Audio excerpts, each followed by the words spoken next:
सर्वप्रथम आप सभी का शिक्षक अभिभावक बैठक में स्वागत है। आप सभी के लिए बहुत बहुत आभार जो आपने अपना बहुमूल्य समय निकाला। आपको हमें ये जानकारी देनी है कि इस समय हमारे यहाँ नामांकन हो रहे हैं बच्चों के जिनकी आयु 6 वर्ष की पूरी हो चुकी है या 31 जुलाई 2024 को 6 वर्ष पूरे हो जाएंगे। उन्हीं बच्चों का एडमिशन हो रहा है और अगर आपके आसपास कोई बच्चा ऐसा है जिसका एडमिशन अभी नहीं हुआ है तो आप कृपया करके उनके माता पिता को बता दें कि वो अपने बच्चे का एडमिशन यहाँ करा देंगे। और जिन बच्चों का आधार है तो बहुत ही अच्छा है कि आधार वाला बच्चा है, अगर नहीं है तो अपने बच्चों को आधार बनवा दें। और दूसरी जानकारी हमें ये देनी है कि आपका बच्चा 100% यहाँ पर उपस्थित हो। इसके लिए आपकी सहयोग की बहुत बहुत आवश्यकता है, क्योंकि बच्चों की अगर उपस्थिति नहीं होगी तो जो हमारा निपुण मिशन चल रहा है वो हमारा कामयाब नहीं हो पाएगा। उसके लिए सभी बच्चों का आना बहुत ही जरूरी है, क्योंकि जो भी बच्चे यहाँ पर आएंगे उसी हिसाब से हमारा निपुण अभियान चल रहा है। बच्चों की पढ़ाई चल रही है, सुचारू रूप से होगी। जो हमारा 2025 और 26 में लक्ष्य है, निपुण लक्ष्य, वो हमारा पूरा होना बहुत ही जरूरी है। इसके लिए आप अपने बच्चों को समय से भेजें, यूनिफॉर्म में भेजें, बच्चों को जूते मोजे बना कर भेजें, बच्चों को बैग दें, क्योंकि बच्चों का डीबीटी के माध्यम से पैसा भी आ चुका है 1200। तो इस पर आप लोग विशेष ध्यान दें और जो आपके पास आसपास माता पिता हैं उनको भी इसकी जानकारी दे दें कि बच्चा ड्रेस में ही आए।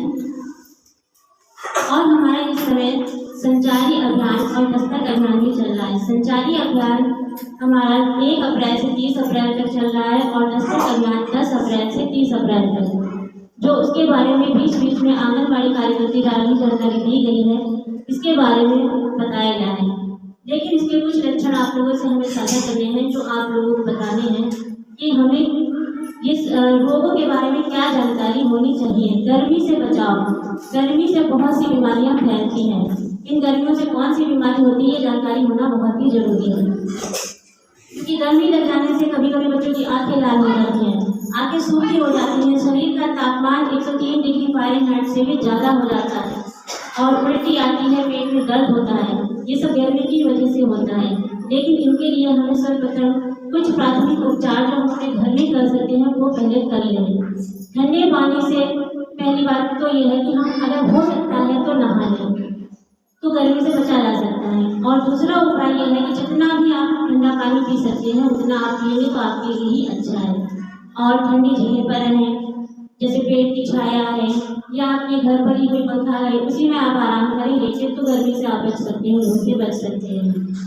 उसके बाद जो हमारा है दूसरा उपाय, हम डॉक्टर के पास जाएंगे। अगर हम जाने वाले हैं तो, अगर नहीं जाने वाले हैं तो हम एम्बुलेंस से संपर्क करेंगे और एम्बुलेंस को बुलाएंगे और उसमें हम जाएंगे और डॉक्टर से सलाह लेंगे कि हमें क्या करना चाहिए। जो डॉक्टर हमें बताता है या दवा देता है हमें उसी का पालन करना है, उसी के अनुसार चलना है, तब हम इन बीमारियों से बच सकते हैं। उसके अलावा हमारी गर्मियों में डेंगू, मलेरिया, फाइलेरिया, दिमागी बुखार, क्षय रोग, कुष्ठ रोग, ये सब बीमारियां बहुत फैलती हैं।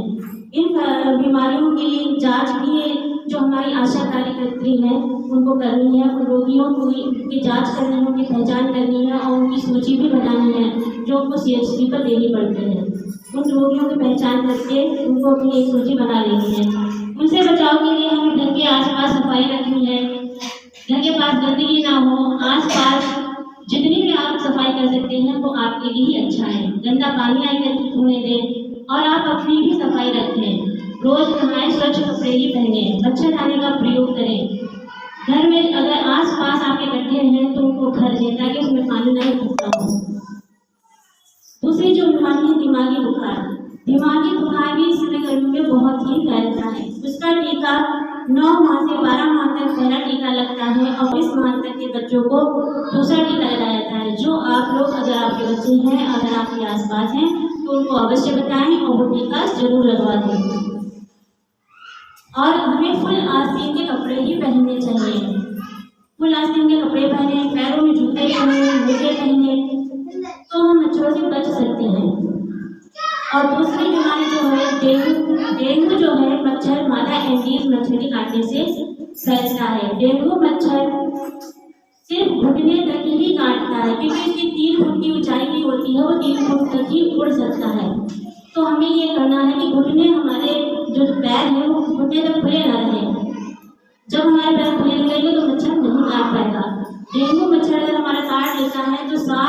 14 दिन तक या उसके बाद ही लक्षण दिखते हैं, उससे पहले लक्षण नहीं दिखते। अगर अब तो ये नियम हो गया है कि अगर हमारे आस पास डेंगू मच्छर हमारे पड़ोसी के घर में है और उसने आपको काट लिया है तो पड़ोसी को सजा होगी और 250 रुपये उसे जुर्माना भी देना पड़ेगा अगर डेंगू मच्छर पड़ोसी के घर से किसी को काट लिया है।